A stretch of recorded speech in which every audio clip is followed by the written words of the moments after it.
Position vector, position vector क्या है?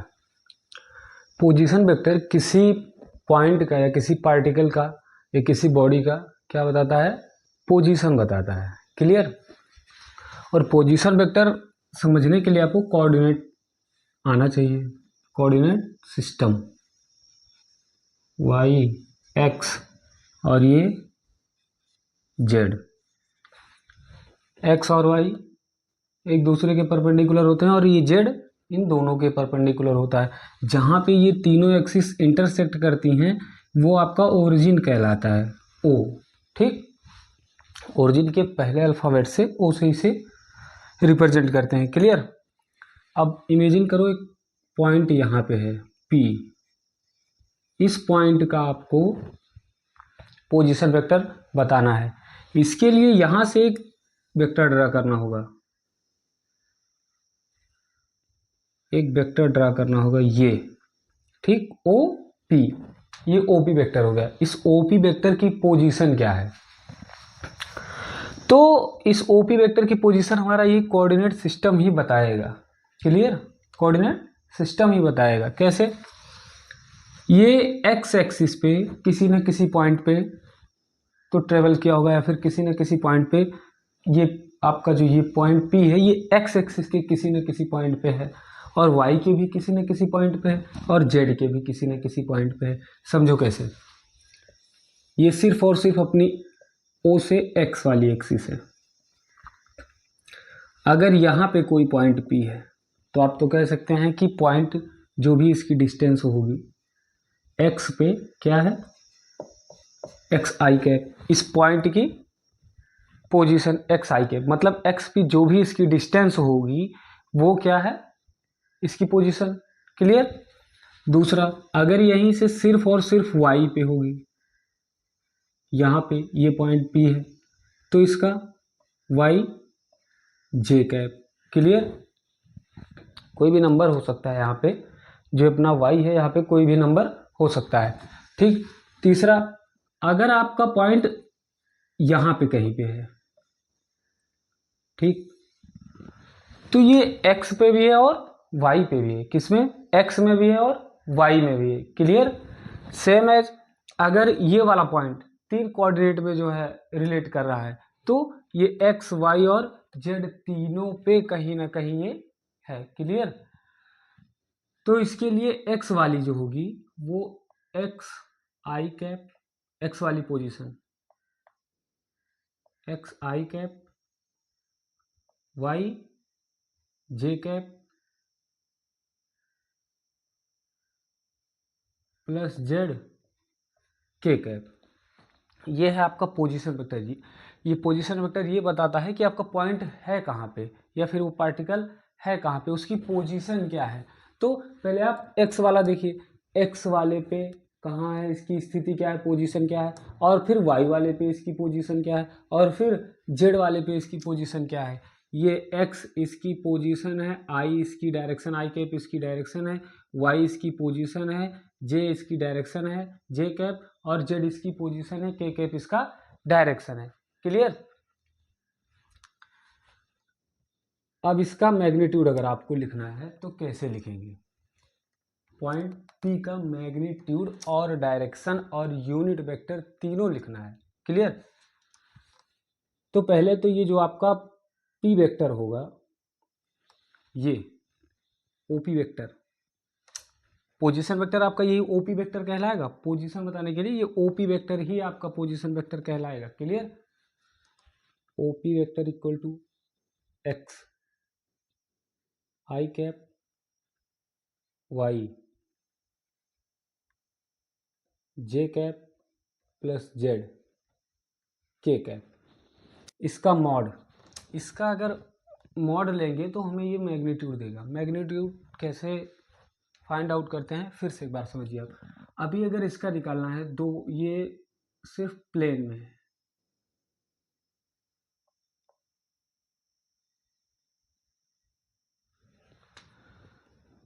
इसका मैग्नीट्यूड कैसे निकालेंगे? एक परपेंडिकुलर डालिए इस पे, नॉर्मल। ठीक, तो ये अपना एक ट्रायंगल बन गया। क्या बन गया? ट्रायंगल, राइट एंगल ट्रायंगल, ये मान लीजिए आपका डी पॉइंट है, तो ओ पी डी, ये जो राइट एंगल ट्रायंगल है ओ पी डी, इसमें इसका पोजीशन वेक्टर क्या होगा, यही तो होगा, ये अपना ओपी। ओपी निकालने के लिए क्या करेंगे आप, राइट एंगल ट्रायंगल का रूल क्या कहता है, हाइपोटेनियस का स्क्वायर प्लस बेस का स्क्वायर प्लस परपेंडिकुलर का स्क्वायर, ये अपना हाइपोटेनियस है। पोजीशन वेक्टर जो है इसमें हाइपोटेनियस है, मैग्नीट्यूड हमें निकालना है। तो h का स्क्वायर बेस कितना है, x का स्क्वायर प्लस इसकी ये जो हाइट है इस ट्रायंगल की, ये कितना है, y स्क्वायर, तो x square plus y square का स्क्वायर रूट। क्लियर। तो h equal to O P, O P का मैग्नीट्यूड क्या, ओ पी वेक्टर का मैग्नीट्यूड आपका होगा under root x square plus y square. यहाँ पे 2 एक्सिस थी, यहाँ पे 3 है, तो यहाँ पे ओ पी का जो मैग्नीट्यूड होगा वो होगा आपका under root x square plus y square plus z square. Clear, ये मैग्नीट्यूड हो गया। ठीक, अब अगर आप ओपी वेक्टर को इसके मैग्नीट्यूड से डिवाइड करते हैं तो क्या मिलेगा आपको, आपको मिलेगा यूनिट वेक्टर। क्या मिलेगा, यूनिट वेक्टर। यूनिट वेक्टर के लिए ओपी आपका क्या है, OP vector x i cap y j cap plus z k cap divide by under root x square plus y square plus z square. ये आपका OP vector है और ये ओपी वेक्टर का मैग्नीट्यूड है। क्लियर कर देंगे तो डिवाइड करने पे आपको मिलेगा ओपी वेक्टर का unit vector. Displacement vector, displacement vector को समझने के लिए आप कार्टेशियन सिस्टम ड्रा कीजिए, जेड वाई और एक्स। एक पॉइंट जिसकी पोजीशन पहले P1 थी, फिर क्या हो गई P2। क्लियर, पहले यहाँ पे था, फिर इसकी पोजीशन P2 हो गई। क्लियर, अब देखना इसमें डिस्प्लेसमेंट जो होगा वो ये वाली डिस्टेंस होगी। क्लियर, डिस्प्लेसमेंट इसकी ये वाली डिस्टेंस होगी। इसका पोजीशन वेक्टर लिखिए आप, x1 आई कैप y1 जे कैप प्लस z1 के कैप। इसका x2 आई कैप y2 जे कैप प्लस z2 के कैप। डिस्प्लेसमेंट निकालने के लिए हम फाइनल माइनस इनिशियल करते हैं, तो फाइनल इसमें क्या होगा P2 और इनिशियल P1। P2 क्या होगा अपना x2 आई कैप प्लस y2 जे कैप प्लस z2 के कैप माइनस इनिशियल x1 आई कैप y1 जे कैप प्लस z1 के कैप। अब इस वेक्टर से इसको माइनस कर दीजिए, माइनस करेंगे x1 वाले से x वाले टर्म को x वाले टर्म के साथ, तो x2 आई कैप माइनस x1 आई कैप प्लस y2 जे कैप माइनस y1 जे कैप प्लस z2 के कैप माइनस z1 के कैप। फिर x2 माइनस x1 आई कैप कॉमन हो जाएगा प्लस y2 माइनस y1 जे कैप कॉमन हो जाएगा इसमें, z2 माइनस z1 के cap common हो जाएगा। क्लियर? ये आ गया आपका डिस्प्लेसमेंट वेक्टर। थोड़ा ध्यान दीजिए इस पे कि ये जो ओपी वेक्टर है इसे हम R1 वेक्टर भी कह सकते हैं। क्लियर? और इसको R2 वेक्टर। तो R2 से R1 को माइनस किया, क्या किया? R2 माइनस R1 किया, तो अपना क्या आया? ये डिस्प्लेसमेंट वेक्टर। क्लियर?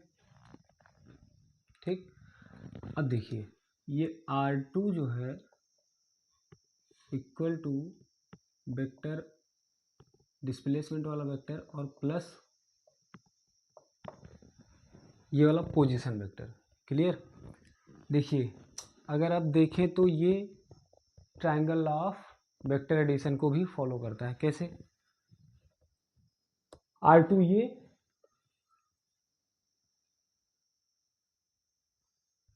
एक वेक्टर ये है। क्लियर? R2 वेक्टर ये, R1 वेक्टर ये, तो R1 plus displacement, R1 vector plus displacement vector, इनका जो सम आएगा, रिजल्टेंट आएगा, वो R2 आएगा। क्या? R2 position vector. ठीक। और इन दोनों को अगर माइनस कर देंगे आपस में, R2 माइनस R1 कर देंगे, तो हमारा क्या आ जाएगा? Displacement vector. Clear? Displacement vector पे प्रॉब्लम सॉल्व करते हैं। क्वेश्चन क्या है? Position vector of a particle is vector r time के फंक्शन में 4t² i के प्लस 5t j के माइनस 3k के metre, where t is measured in second, calculate displacement of particle in time interval t1 second to t4 second. Question कह रहा है कि आप डिस्प्लेसमेंट वेक्टर को कैलकुलेट करिए जब टाइम 1 सेकेंड है और जब टाइम 4 सेकेंड है, इनके बीच में जो डिस्प्लेसमेंट हुआ है वो कैलकुलेट करिए। तो टाइम आप अपने को एक 1 सेकेंड पे और दूसरा 4 सेकेंड पे इसकी पोजीशन निकालनी होगी। ठीक। तो वेक्टर R1 जो आएगा अपना पोजीशन वेक्टर 1, वो क्या आएगा? जहाँ पे टाइम कितना देगा? 1 सेकेंड। इस फंक्शन में जहाँ पे t है वहाँ पे 1 रखिए, तो 4t² i cap plus 5t j cap minus 3k cap, इसमें आप टाइम की वैल्यू अगर पुट करेंगे तो t स्क्वायर 1 का स्क्वायर i कैप प्लस 5, जहाँ पे t है वहाँ पे फिर 1 j cap minus 3k cap. Clear? ये आपका आ जाएगा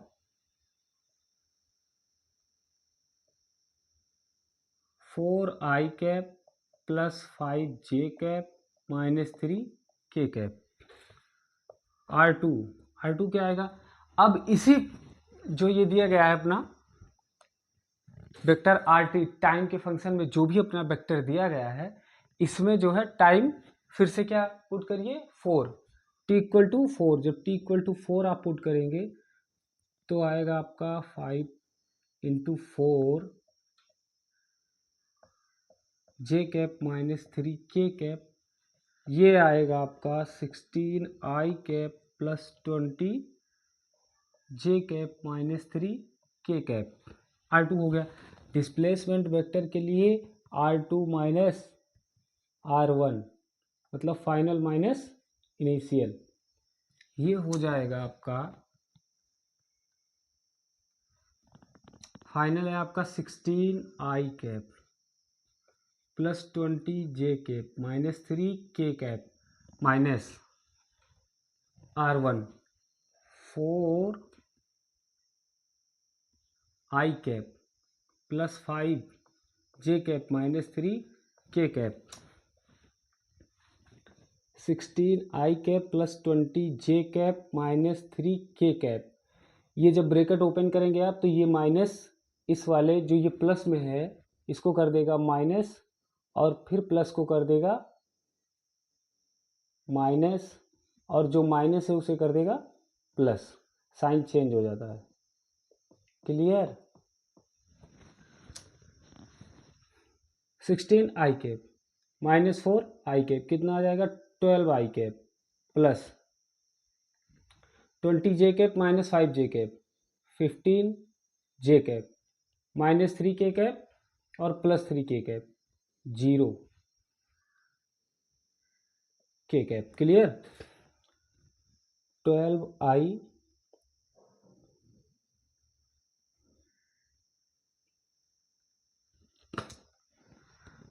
cap plus 15j cap plus 0 k cap, ये आ गया आपका displacement vector. Addition and subtraction of vector. तो वेक्टर को ऐड कैसे करते हैं समझो। कई सारे वेक्टर हो, जैसे ट्रायंगल लॉ ऑफ वेक्टर तो हमने पढ़ा ही है।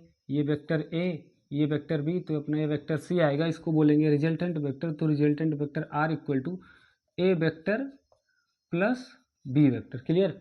लेकिन अगर एक वेक्टर ऐसा है, दूसरा ऐसा है, तीसरा ऐसा है, फिर ये ऐसा है, vector A, vector B, vector C, vector D. Clear? तो इन वेक्टर्स को कैसे ऐड करेंगे? तो ट्रायंगल लॉ तो हम जानते ही हैं, ये वाला वेक्टर और ये वाला वेक्टर, इस पर एक वेक्टर डाल दीजिए, ड्रॉ कर दीजिए, तो ये आ जाएगा आपका तीसरा वेक्टर। वेक्टर ए और वेक्टर बी प्लस करने पे जो आपका तीसरा वेक्टर आएगा वो होगा रिजल्टेंट वेक्टर। तो इसका रिजल्टेंट वेक्टर आएगा R vector A plus vector B. ठीक, इसको हम रिजल्टेंट वेक्टर कहते हैं। क्लियर? अच्छा, इसका नाम यहाँ पे ई रख देते हैं, वेक्टर ई। क्यों रखा अभी समझ में आएगा। अब अगर हम देखें तो ये हमारा कुछ ऐसा बन गया है, वेक्टर ई और वेक्टर सी, वेक्टर डी। अब फिर यहां से यहां एक वेक्टर ड्रॉ करते हैं। क्लियर? अब इसको अगर आप प्लस करेंगे, ऐड करेंगे, कैसे? ट्रायंगल ऑफ वेक्टर एडिशन से। तो ये आपका जो vector E plus vector C आएगा, ये भी आपका रिजल्टेंट वेक्टर, ये वाला इसको प्लस करने पे ये वाला जो वेक्टर आएगा ये रिजल्टेंट वेक्टर होगा, ये रिजल्टेंट वेक्टर होगा। क्लियर? अरे ऐसे R1 R2 रख लो, इसको हम नाम दे देते हैं ई एफ, वेक्टर एफ। तो vector F equal to vector E plus vector C. अब अगर हम देखें तो हमारा कुछ ऐसा है, ये वेक्टर एफ, वेक्टर डी, यहाँ पे ड्रॉ कर दीजिए वेक्टर, तीसरा वेक्टर ड्रॉ कर दीजिए। क्लियर? जो हमारा होगा रिजल्टेंट वेक्टर। तो ये रिजल्टेंट वेक्टर जो आएगा vector F plus vector D, ये वाला वेक्टर। ठीक, ऐसे हम वेक्टर्स को ऐड कर लेते हैं। क्लियर? ये रिजल्टेंट वेक्टर आर हो गया। हमने addition of vector and subtraction of vector में एडिशन ऑफ वेक्टर को तो कवर किया। अब एडिशन ऑफ वेक्टर में उसकी कुछ प्रॉपर्टीज होती हैं। क्या होती हैं? जो हमारा एडिशन ऑफ वेक्टर होता है वो दो रूल्स को फॉलो करता है। कौन कौन से? एक तो addition of vector obeys commutative law और दूसरा addition of vector associative law. तो जो वेक्टर एडिशन है वो इन दोनों लॉज को क्या करता है? ओबे करता है। क्लियर? अब समझे कैसे। एक वेक्टर ड्रॉ कीजिए, ये वेक्टर ए, दूसरा वेक्टर बी। ठीक, इसका आप रिजल्टेंट लेंगे तो ये आएगा, इसका रिजल्टेंट कुछ वेक्टर आर। क्लियर? तो vector A plus vector B करेंगे आप तो ये आएगा आपका वेक्टर आर। ठीक, vector A plus vector B आ जाएगा वेक्टर आर। और अब देखना, इसमें थोड़ा सा दिमाग लगाना है कि ये जो इसके पैरेलल एक वेक्टर ड्रा कर दें, इसके पैरेलल एक वेक्टर यहां पे ड्रा कर दें और इसके पैरेलल एक वेक्टर यहां पे ड्रॉ कर दें। ठीक, तो अपना ये दोनों पैरेलल है तो ये वेक्टर बी है तो ये भी तो वेक्टर बी हो जाएगा, और ये वेक्टर ए है तो ये भी वेक्टर ए हो जाएगा, वेक्टर ए। क्लियर? अब वेक्टर ए और बी को जोड़ा, प्लस किया तो आपको मिला वेक्टर आर रिजल्टेंट वेक्टर। अब यहाँ पे वेक्टर बी और वेक्टर ए को, वेक्टर बी को और वेक्टर ए को ऐड करो। क्लियर? तो vector B plus vector A equal to इस वाले वेक्टर को इस वाले वेक्टर को अगर ऐड करेंगे तो इसके लिए भी यही वेक्टर अपना आर रिजल्टेंट ही आएगा। क्लियर? तो वेक्टर आ गया। अब देखना इन दोनों वेक्टर्स का रिजल्टेंट सेम ही आ रहा है। क्लियर? इन दोनों वेक्टर्स का रिजल्टेंट सेम ही आ रहा है। हम vector A plus vector B करें तो भी रिजल्टेंट आर आएगा यही, और अगर vector B plus vector A करें तो भी हमारा रिजल्टेंट आर ही आएगा, ये वाला। क्लियर? तो इससे कंफर्म हो जाता है कि हमारा जो ये वेक्टर एडिशन है वो कम्यूटेटिव लॉ को ओबे करता है। क्लियर? ये वाला तो रूल ठीक। अब ये वाला रूल समझते हैं, ये भी इसको ओबे करेगा, ये वेक्टर एडिशन भी इस लॉ को ओबे करेगा। कैसे समझो? वेक्टर ड्रा करो, vector A, vector B, vector C, vector A, vector B, vector C, इसका रिजल्टेंट लो। ये रिजल्टेंट ई एज्यूम कर लो, इसे क्या नाम दे दिया जाए? ई। ये वेक्टर ई हो गया। अब vector A plus vector B करोगे क्या आएगा? वेक्टर ई आ जाएगा। ठीक, बात समझ में आई? अब एक तो ये वाला ले लो, vector B plus vector C, vector B plus vector C, तो ये रिजल्टेंट आ जाएगा वेक्टर डी। वेक्टर डी आ गया। क्लियर? ठीक। अब देखना vector A, vector A plus vector B तो अपना क्या आया है? वेक्टर ई आया है। और vector A plus vector B plus vector C करोगे तो क्या आएगा?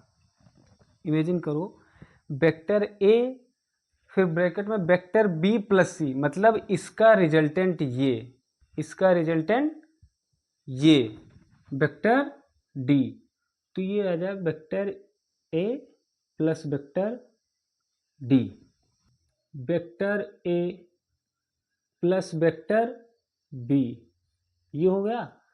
अब वेक्टर सी कर दीजिए। ठीक, तो vector A plus vector B आपका आ जाएगा, ये वेक्टर ई आ जाएगा।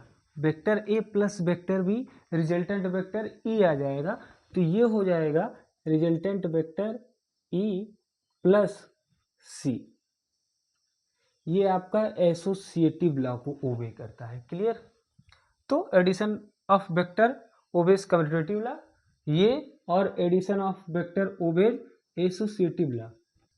हमारा एडिशन ऑफ वेक्टर हो गया, उसकी प्रॉपर्टीज हो गई। अब सब्ट्रैक्शन ऑफ वेक्टर कवर करेंगे। सब्ट्रैक्शन ऑफ वेक्टर क्या है? एक्चुअल में यहाँ से तो ऐसा लग रहा है कि वेक्टर को एक वेक्टर से दूसरे वेक्टर को सब्ट्रैक्ट करना है। क्लियर? लेकिन अभी आप समझेंगे कि एक वेक्टर को सब्ट्रैक्ट करना भी उसे ऐड करने जैसा होता है। समझिए आप मेरी बात। जैसे ये वेक्टर ए है, वेक्टर ए, क्लियर? और एक वेक्टर बी ऐसा है, ठीक, वेक्टर ए और वेक्टर बी। अब देखना, एक वेक्टर ऐसा है,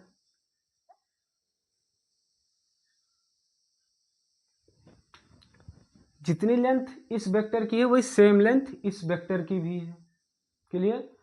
बस इसमें डिफरेंस क्या है कि इन दोनों की डायरेक्शन अपोजिट है। इसकी डायरेक्शन जिधर है उसके अपोजिट इसकी डायरेक्शन है।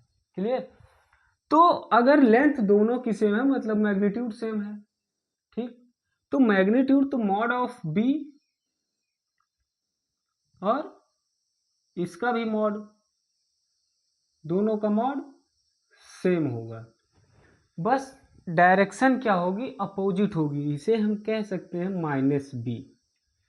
ये बी वेक्टर, ये negative B vector. Clear? Negative vector हमने पढ़ा था ना कि नेगेटिव वेक्टर में सिर्फ और सिर्फ डायरेक्शन अपोजिट होगी, बाकी लेंथ उसकी मतलब मैग्नीट्यूड दोनों का सेम होगा। अगर दो वेक्टर हैं उन्हें नेगेटिव वेक्टर बोलना है तो उन दोनों में उनका मैग्नीट्यूड सेम होना चाहिए और डायरेक्शन अपोजिट होनी चाहिए, तब वो कहलाएंगे नेगेटिव वेक्टर। क्लियर। अब अगर इन दोनों वेक्टर्स के लिए सोचो, इन दोनों वेक्टर्स के लिए, इन दोनों वेक्टर्स को अगर ऐड करना होता है तो हम वेक्टर ए करते हैं और यहाँ पे ऐसे वेक्टर बी करते हैं, ये ले लेते हैं रिजल्टेंट, ये वेक्टर आर हो जाता है अपना, इसे करते हैं vector R equal to vector A plus vector B, यही तो करते हैं। बट सब्ट्रैक्शन ऑफ वेक्टर में क्या है कि ये वेक्टर ऐसा है। अब इस वाले और इस वाले वेक्टर के लिए देखिए, ये वेक्टर ए है और ये नेगेटिव वेक्टर बी है, ये नेगेटिव वेक्टर बी है, तो इसको क्या हम ऐसा शिफ्ट कर सकते हैं, ये हो गया अपना नेगेटिव वेक्टर बी, इसकी जो टेल है वेक्टर बी की, उसकी टेल को वेक्टर ए के हेड फिर या फिर टिप पे, हेड या फिर टिप पे लाके रख देंगे, तो इसके लिए हमें ये वाला रिजल्टेंट वेक्टर मिल जाएगा। कौन सा वेक्टर, वेक्टर आर। क्लियर। तो अभी यहाँ पे भी क्या होगा, वेक्टर ऐड ही होगा। कैसे, वेक्टर आर आपको जब निकालना होगा तो वेक्टर ए प्लस ही करेंगे, बस ये जो नेगेटिव वेक्टर है ना, इसको ब्रैकेट में माइनस बी वेक्टर कर देंगे। क्लियर। तो अभी भी आप देखो तो ये दोनों वेक्टर्स क्या हो रहे हैं, ऐड ही हो रहे हैं। क्या हो रहे हैं, ऐड हो रहे हैं। क्लियर। तो यहां से ऐसा आ जाएगा, ये vector R equal to vector A minus vector B, ये हो गया आपका सब्ट्रैक्शन ऑफ वेक्टर। क्लियर। अब समझो आप कि इनका मैग्नीट्यूड निकालना है। क्या करना है, मैग्नीट्यूड निकालना है। तो मैग्नीट्यूड निकालने के लिए समझिए, देखिए ये जो अपना वेक्टर होता था या फिर होता है, ये वेक्टर ए और वेक्टर बी, ठीक। तो ये तो अपना हो जाता है resultant vector, vector A plus vector B. अब इसमें आपको जब इसका मैग्नीट्यूड निकालना होता है तो आप क्या करते हैं, parallelogram law of vector addition जब हमने सीखा था तो उसमें मैग्नीट्यूड निकालना सीखा था। समझ में आई बात। तो अपना उसमें मैग्नीट्यूड क्या आता था, वेक्टर आर का मॉड लेंगे तभी तो मैग्नीट्यूड आएगा। तो इसके लिए समझो, शॉर्ट में हम लोग यहाँ से ये लाइन को आगे बढ़ाते थे, इंक्रीज करते थे, और इससे एक यहाँ पे परपेंडिकुलर डालते थे। ठीक, ये अपनी बी साइड होती थी, ये थीटा होता है। क्लियर, बात समझ में आई। तो ये बी कॉस थीटा और ये B sine theta, B sine theta, B cos theta.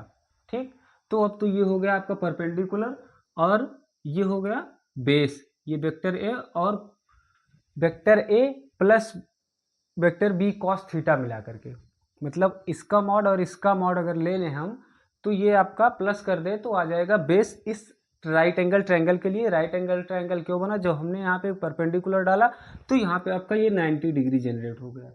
ठीक, अब यहाँ पे इसका मॉड निकालने के लिए आप अगर देखें तो ये हाइपोटेनियस हो गया, ये राइट एंगल ट्रायंगल, तो ये हाइपोटेनियस हो गई ये वाली साइड। ठीक, तो हाइपोटेनियस फाइंड आउट करने के लिए हम करते हैं इसका स्क्वायर, मतलब हाइपोटेनियस का स्क्वायर प्लस हाइपोटेनियस का स्क्वायर इक्वल टू बेस का स्क्वायर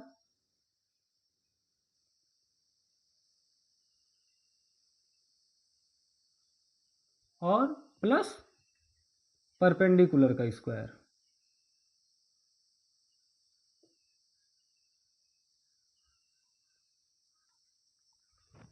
ठीक,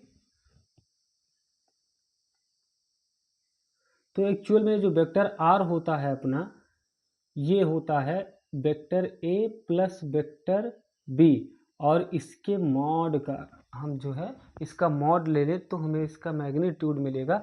अब देखना इसके मॉड को मैग्नीट्यूड, इसके मॉड का मैग्नीट्यूड निकालने के लिए हम क्या करते हैं, आप यहाँ से भी निकाल सकते हैं। ठीक, समझो आप मेरी बात, यहाँ से भी आप निकाल सकते हो और यहाँ से भी आप फाइंड आउट कर सकते हो। तो अगर हम यहाँ से सॉल्व करें तो ये तो ए प्लस बी का होल स्क्वायर बन गया ना, ए प्लस बी का होल स्क्वायर, तो ये हो जाएगा आपका A square plus B square plus 2ab cos theta, cos theta. और यहाँ से आप सॉल्व करोगे तो भी यही आंसर आएगा, तो भी यही आंसर आएगा, सेम आंसर आएगा। क्लियर। और दूसरा समझो, ये वाला जो वेक्टर अपना नेगेटिव वेक्टर, इसके लिए भी तो यही होगा भैया। ये जो रिजल्टेंट वेक्टर होगा अपना, इसका जो रिजल्टेंट वेक्टर होगा, इसके लिए इसका vector A minus vector B का मॉड का स्क्वायर जो होगा वो आएगा A square plus B square minus 2ab cos theta. Clear. ये आ गया आपका मैग्नीट्यूड। देखना एक छोटी सी गलती हुई है, यहाँ पे भी स्क्वायर होगा, समझ में आएगा।